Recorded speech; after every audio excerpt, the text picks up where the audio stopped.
Menghafal Al-Quran, ibadah penuh pahala atau sekadar ritual tanpa makna? Ade Armando dengan lantang menyebut, ngapain hafal Al-Quran, toh bisa cari di Google. Tapi Ustadz Felix Xiao dan Ustadz Adi Hidayat punya jawaban yang jauh berbeda. Hafalan itu bukan cuma soal kata, tapi penjagaan wahyu. Ini bukan sekadar beda pendapat, ini benturan antara cara pikir liberal dan warisan nubuah. Siapa yang keliru? Siapa yang justru tak paham esensi agama? Saya dikecam kanan kiri karena saya menganggap tidak ada manfaatnya di masa ini untuk menghafal Al-Quran. Saya menganggap bahwa umat Islam tidak lagi membutuhkan lebih banyak penghafal Al-Quran alias hafiz Al-Quran. Saya tidak bilang tidak bermanfaat untuk baca Al-Quran ya. Yang saya bilang tidak perlu lagi ada banyak penghafal Al-Quran di era digital ini. Saat ini kalau ada yang bertanya soal sebuah ayat spesifik di dalam Al-Quran, ya dia bisa saja mencari di Quran digital yang mungkin terekam dalam smartphone-nya. Ya nggak perlu ayat-ayatnya sampai dihafal di luar kepala. Jadi saya sebenarnya kagum dengan orang yang bisa menghafal Al-Quran. Tapi saya mempertanyakan manfaatnya. Nabi Muhammad tidak pernah memerintahkan umat Islam untuk menghafalkan isi Al-Quran. Saya sebagai Muslim tentu saja hafal sejumlah surat Al-Quran yang saya gunakan terutama ketika saya sholat. Tapi ya tentu saja tidak perlu seluruh isi Al-Quran saya hafal. Dan tidak benarlah kalau dikatakan Allah memudahkan umat Islam untuk menghafal Al-Quran. Pak Holil yang budiman yang hafal Al-Quran itu sangat sedikit jumlahnya. Menghafal 6.236 ayat itu susah setengah mati. Dalam hidup saya hanya mengenal satu orang yang bisa hafal 6.236 ayat Al-Quran, yaitu Kumaila. Dan dia pun sekarang merasa bahwa apa yang dilakukannya sejak kecil itu tidak bermanfaat. Mereka yang belajar di perguruan tinggi Islam dan memperoleh gelar doktor, profesor, dan menjadi pengajar di sana, apa mereka hafal Al-Quran? Dijamin mayoritas tidak hafal. Jadi tidak ada hubungan antara menghafal dan memahami. Saya Muslim, tentu saja saya mencintai Al-Quran. Tapi menurut saya, menghafal Al-Quran adalah sebuah tradisi yang barangkali memang penting di masa awal Islam, tapi tidak lagi sekarang. Maksud saya begini, hafiz atau penghafal Al-Quran lahir dalam konteks masyarakat yang perkembangan teknologinya masih terbatas. Ayat-ayat Al-Quran turun kepada Nabi Muhammad 14 abad yang lalu. Ayat-ayat Allah itu tidak langsung disampaikan kepada Nabi Muhammad. Ayat disampaikan dulu kepada malaikat Jibril, Jibril kemudian menyampaikannya kepada Nabi Muhammad. Diturunkannya tidak sekaligus satu buku. Diturunkannya secara bertahap. Misalnya hari ini diturunkan 5 ayat, minggu depan sekian ayat, bulan depan lagi sekian ayat, dan seterusnya sampai 22 tahun. Dan kabarnya Nabi Muhammad ini buta huruf. Dia tidak bisa baca dan tidak bisa tulis. Kalau saja Al-Quran diturunkan di abad 21 ini, mungkin prosesnya akan jauh lebih sederhana. Nabi Muhammad mungkin akan merekam saja pernyataan Jibril melalui sarana elektronik seperti smartphone misalnya. Tapi masalahnya Al-Quran itu kan turun di abad ke-7 dan Nabi buta huruf. Jadi ketika dia memperoleh rangkaian ayat dari Jibril, itu harus dia hafalkan kata per kata. Sesudah menerima ayat-ayat itu, Nabi Muhammad akan menemui sahabat-sahabatnya. Kepada mereka dia sampaikan kabar bahwa dia baru saja mendapat ayat-ayat baru. Ayat-ayat Allah yang dibawa Nabi itu kemudian disalin seadanya di berbagai medium darurat yang ada, misalnya di kulit binatang, di daun, di batu, di batang kayu, dan sebagainya. Selain itu, ada pula orang-orang yang dipilih menjadi penghafal ayat-ayat Al-Quran, yang bisa jadi juga buta huruf. Mereka inilah yang disebut sebagai hafiz Al-Quran. Para penghafal Quran kemudian menyampaikannya pada teman-temannya yang lain, sehingga semakin banyak penghafal Al-Quran. Dalam proses penyebaran Islam ke berbagai wilayah lain di luar Mekah dan Madinah, hafiz berperan penting sebagai orang-orang yang bisa dijadikan sumber referensi tentang ayat Al-Quran. Tapi kemudian perubahan terjadi. Mula-mula Nabi Muhammad meninggal. Kemudian karena perang demi perang yang terjadi, banyak hafiz yang juga meninggal. Jumlah hafiz itu menjadi menyusut. Saya rasa saya akan tetap bertahan dengan pandangan saya bahwa di masa digital ini kita tidak membutuhkan penghafal Al-Quran. Maaf kalau pendapat saya ini tidak berkenan di hati Anda. Ayo gunakan akal sehat, karena hanya kalau kita gunakan akal sehat, kita akan selamat. Jadi gini teman-teman sekalian, pertama-tama kesyukuran aku secara pribadi terhadap Islam itu adalah ketika Islam itu benar-benar menjadi sebuah agama yang memberikan kebebasan berpikir pada manusia. Ini yang pertama. Islam juga ketika saya belajar, ternyata Islam ini adalah sebuah agama yang seolah-olah kayak ngasih tahu bahwa satu-satunya cara untuk kamu dapat dengan agama ini ya kamu menggunakan akalmu, kamu menggunakan logikamu, kamu menaruh agama ini dalam satu tes sehingga ketika kamu benar-benar sudah ngetes dalam tanda kutip agama ini, sudah menguji agama ini, maka ketika kamu masuk maka kamu harus bertestify, kan gitu kan ya. Boleh nggak bisa kita bertanya, emang apa sih gunanya untuk menghafalkan Quran? Emang sepenting itu menghafalkan Quran?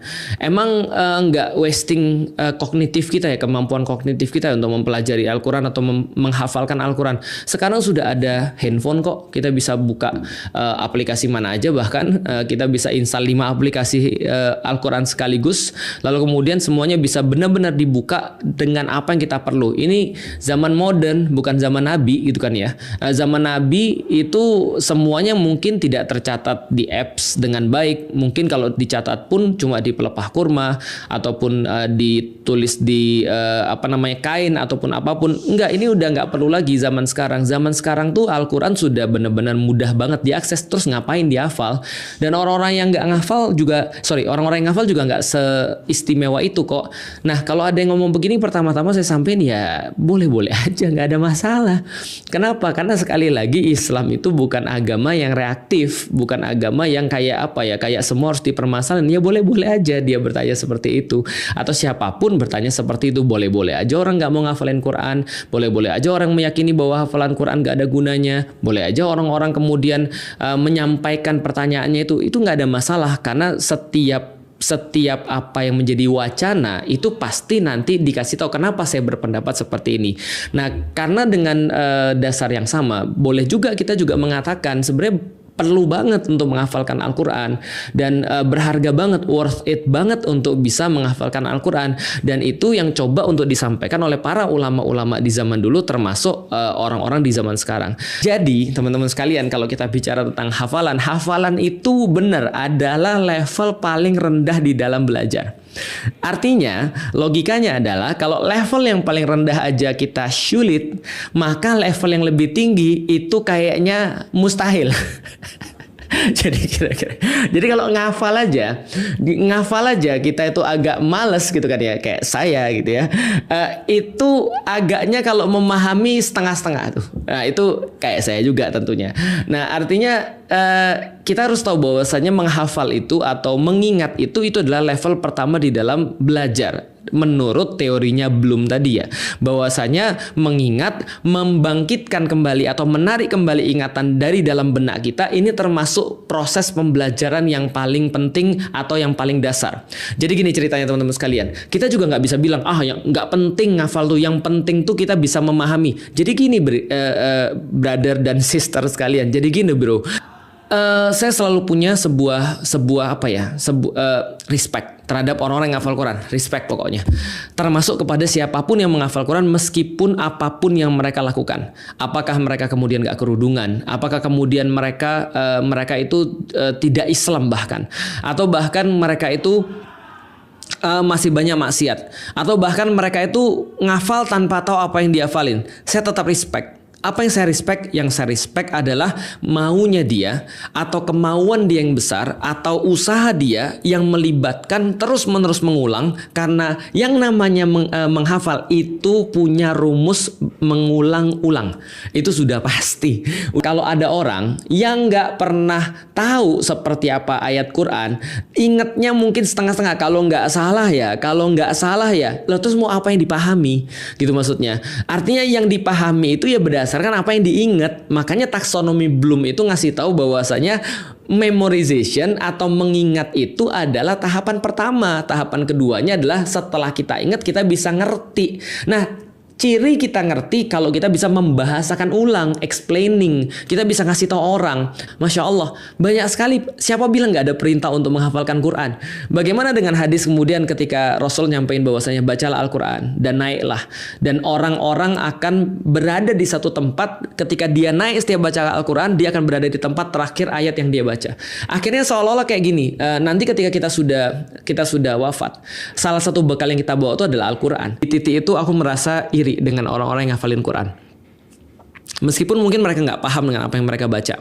Meskipun mungkin mereka belum apply dengan apa yang mereka baca. Tapi di dalam hadis ini cuma menunjukkan dengan baca yang kita hafal. Maka kemudian ketika dia hafal 30 juz, dia sudah paling tinggi nih. Felix Xiao baca, ya baca. Bacaannya cuma cool. Gitu kan ya. Sampai di situ doang. Itu aja. Iya ya Allah. Ya udah, kamu sampai di situ. Nah, artinya ya kalau kita bicara tentang interaksi dengan Al-Qur'an memang betul. Bahwasanya interaksi Al-Qur'an tidak hanya menghafal, bahkan membaca dan menghafal termasuk interaksi Quran yang paling standar. Interaksi Quran yang paling apa ya? Yang paling kayak default bro. Gitu kan ya. Membaca, menghafal itu seharusnya menjadi sesuatu yang kita nggak banggain memang. Karena kamu Muslim, you should do that. Kalau kita Muslim ya itu sudah kewajiban kita. Ibaratnya kayak gini lah, kalau kita katakan bahwasanya kita itu adalah seorang pelajar, ya membaca buku itu adalah sesuatu yang kayak nggak perlu dibanggakan. Memang betul. Tapi sebagai orang yang kemudian kita ngelihat ada orang effort sampai bisa ngafal, tentu saja kita respect. Seperti yang sudah kita bilang tadi, karena effortnya luar biasa. Walaupun tadi ya membaca dan menghafal harusnya menjadi nature bagi orang-orang Muslim. Nah, tapi teman-teman sekalian, kadang-kadang balik lagi ya. Ini salah satu kritik lagi. Mbok yao gitu kan ya. Mbok yao, ngerti tahu diri. Maksudnya seperti apa? Kadang-kadang sesuatu menjadi salah kalau orang yang ngomong itu salah. Atau orangnya nggak tepat yang ngomong. Contoh kayak gini ya. Kalau andaikan ya, Adi Hidayat. Lalu dia ngomong begini. Hafal Quran itu belum tentu masuk surga. Hafal Quran itu adalah sesuatu yang nature, yang harusnya ada pada orang-orang Muslim. Hafal Quran itu jangan bangga kalau cuma hafal Quran, karena itu baru level yang sangat default bagi Islam. Ya orang semua nggak ada yang protes sih. Tapi coba kalau yang ngomong Felix Xiao tuh misalnya, hafal Quran tuh belum tentu masuk surga. Jangan bangga lu kalau lu menghafal Quran. Ya semua orang bilang lu aja kali males. Ya udahlah kali. Kalau memang lu nggak mau ngafal, kalau lu nggak bisa ya udahlah.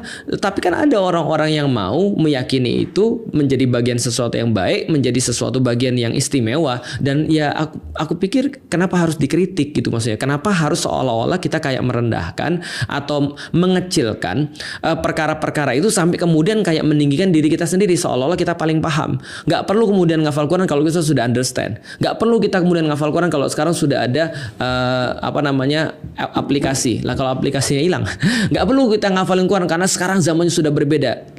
Ya udah sih, kalau memang kamu berkeyakinan seperti itu, kenapa kamu harus ngerendahin orang lain? Atau setidaknya membuat orang lain merasa bahwa apa yang dia lakukan itu kayak kecil. Kan udah aku bilang, aku respect pada semua orang. Aku respect pada semua orang yang dia mau ngafal Quran, dia mau nggak ngafal Quran, dan dia mau ngeritik Islam. Aku respect pada mereka. Terserah, nggak ada masalah. Tapi mbok ya jangan mengecilkan orang yang lain. Quran itu unik. Quran itu unik. Orang-orang yang mampu berinteraksi dengan Quran secara baik, entah itu sekedar membacanya, memahaminya, atau menghafalkannya, maka yang pertama Allah deklarasikan dalam Al-Quran adalah ia mampu merubah kehidupan orang itu. Jadi kalau Anda, saya, kita dekat dengan Al-Quran, itu hal pertama yang Allah sampaikan, Al-Quran akan merubah hidup kita menjadi lebih baik. Itu yang dimaksud Quran surah 35 Fatir di ayat ke-32 di ujung ayatnya. Thumma awrathnal kitaba alladhina istafayna min ibadina faminhum zalimun li nafsi wa minhum muqtasid wa minhum sabiqun bil khairati biiznillah. Jadi orang-orang yang mendapatkan percikan kebahagiaan untuk mau berinteraksi dengan Al-Quran. Ya, interaksi itu dibagi 3 nanti. Ya, baik itu kita hanya sekedar ingin baca misalnya. Jadi kalau dalam sehari ada kilatan pada diri kita yang menuntun kita untuk mau baca Quran, itu mahal sekali. Itu anugerah paling mahal yang tidak bisa diusahakan, itu pemberian. Maka kalau dalam sehari terfikir misal, saya pengen baca Quran, itu cepat ambil. Karena itu kasih Allah yang tidak diberikan pada setiap hamba. Karena kalimat Qurannya, "Tsumma awrathnal kitaba alladzina istafaina min ibadina." Aku pilih dari kalangan hamba-hamba aku tertentu yang diantara mereka diberikan dorongan agar mau berinteraksi dengan Al-Quran. Baca. Atau misal tidak baca tapi pengen tahu artinya. Ya, saya belum tahu nih ad-duha ini artinya apa. Terus kita buka terjemahan, buka tafsir ringan, lalu kita baca itu. Itu pun anugerah. Ya, itu anugerah. Atau saya ingin menghafal, itu juga anugerah. Nah, apa ciri seseorang mendapatkan keberhasilan dari hasil interaksinya dengan Al-Quran? Saya pengen baca Quran hari ini, lantas saya bawa mushaf, saya baca. Setelah selesai baca itu, apa ciri dia berhasil melewati bacaannya? Apa ciri dia berhasil melewati kajiannya? Apa ciri dia berhasil melewati hafalannya? Yang pertama kata Allah, perhatikan baik-baik kalimatnya, wa minhum sabiqum bil khairati biidznillah. Dia akan mendapat percikan kebaikan dari Al-Quran yang merubah dirinya. Nah, ini ada tahapan. Satu, Allah berikan ketenangan dulu. Jadi kalau teman-teman membaca Quran dan itu melahirkan ketenangan, kelapangan dalam hati, itu ciri anugerah pertama yang Allah berikan pada kita. Jadi kalau baca Quran pertama kali itu jangan harap bertambah harta. Kalau bertambah harta, kerja. Ya? Oke. Baik. Kalau Anda ingin berharap kedudukan, berusaha. Tapi kalau Anda ingin mendapatkan ketenangan, silahkan salah satunya ambil wudhu, buka mushaf. Menariknya begini kadang-kadang. Kadang saat kita punya masalah, lalu kita buka mushaf. Menariknya kadang-kadang saat dibuka acak itu, kok ayatnya sesuai dengan apa yang sedang kita rasakan. Nah, itu bisa begitu. Nah, itu hanya Al-Quran. Anda boleh buka bacaan apa saja. Tidak ada sifat yang sama dengan Al-Quran. Quran semakin diinteraksikan, setelah mendapatkan ketenangan, Quran merubah kita menjadi lebih baik. Jadi maaf ya, adik-adikku yang di musyawarah ini yang belajar Quran, bukan berapa banyak yang Anda hafalkan. Kalau cuma mau hafal Quran gampang. Saya di Tripoli, itu kalau sedang dialog lintas agama, itu beberapa partner dialog itu non-muslim hafal Quran. Ada yang hafal. Jadi kalau sekedar hafal gampang. Nah, maka teman-teman santri ya, ingat baik-baik. Semakin banyak yang dihafal, semakin merubah diri Anda lebih baik. Ya. Nah, tuh diingatkan tuh. Oh, ini penting tuh. Ya. Satu, dari ujung kepala sampai ujung kaki, lisannya mesti lebih lembut. Quran itu punya ciri khas. Kalau semakin dekat dengan Quran, semakin lembut pribadi kita. Ya. Dan itu auranya beda. Teman-teman kalau lihat Habib Umar lain kan ya? Ya. Habib Umar itu rahasia besarnya nggak pernah lepas dengan Quran. Jadi kalau safar dari Yaman ke sini, ya itu di pesawat itu baru tidur. Kalau sudah lepas itu dengan Quran, tidur itu masih nempel Qurannya itu. Jadi nggak ada waktu satu pun kecuali dekat dengan Quran. Tempatnya sekarang bukan di tempat biasa, bukan di hotel, tapi di rumah Quran. Maka sejak teman-teman masuk dari gerbang ke sini dan duduk sampai dengan kembali, saya berharap dengan kita mengaji di tempat ini, setidaknya merubah kita lebih baik setelah pulang dari sini. Ya, nah, tak cukup dengan amin ya, nanti kita praktekkan tuh. Jadi begitu keluar, lisannya mesti lebih baik. Saya tidak pernah mengajarkan Anda untuk mencela orang. Ya, betapapun teman kita, kawan kita belum beriman. Ya, itu poinnya. Kalau Al-Quran cukup disimpan di server, lalu untuk apa para sahabat dulu rela mati menghafalnya? Mungkin kita terlalu sibuk berpikir logis, sampai lupa bahwa iman bukan soal logika semata. Ade Armando bicara soal efisiensi. Ustadz Felix dan Adi Hidayat bicara soal keikhlasan. Di zaman ketika mulut bebas bicara apa saja, mungkin sudah waktunya hati dan akal ikut bicara. Apakah kamu masih peduli pada kalam ilahi, Atau sudah terlalu nyaman jadi umat instan? Drop opinimu di komentar.